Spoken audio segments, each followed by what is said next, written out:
राहुल रवींद्र कारेकर. सर्वप्रथम कारेकर कुटुंबियांकडून आशाताईंना भावपूर्ण श्रद्धांजली. आशा आत्या या 1940 ते 48 या दरम्यान या घरात त्यांचे सर्व कुटुंब भाडेकरू म्हणून आमच्यात राहायला होतं. आपण आता जिथे उभे आहे ह्याच ठिकाणी ते एक हॉल होता, त्या हॉल ते भाड्याने त्यांनी घेतला होता. ते पहिले आणि शेवटचे भाडेकरू होते. त्यानंतर आम्ही कोणालाही हे घर भाड्याने दिलेलं नाही.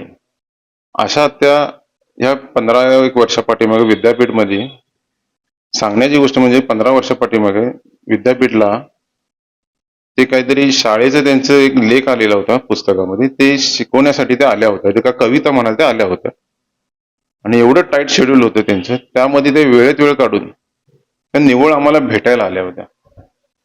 तो क्षण जो होता तो आमच्यासाठी एवढा भारी होता की एवढी मोठी एवढ्या उच्च शिखरावर पोहोचलेली व्यक्ती आम्हाला भेटायला आली आहे, हा क्षण खरोखर अस्मरणीय आहे. तो विसरू शकत नाही आम्ही. म्हणजे यावरनं आम्हाला समजते की त्यावेळी आमच्या घरातल्या आणि त्यांच्या बरोबरच असलेली जी काही कौटुंबिक जी काही भावना होती ती किती स्ट्रॉंग होती.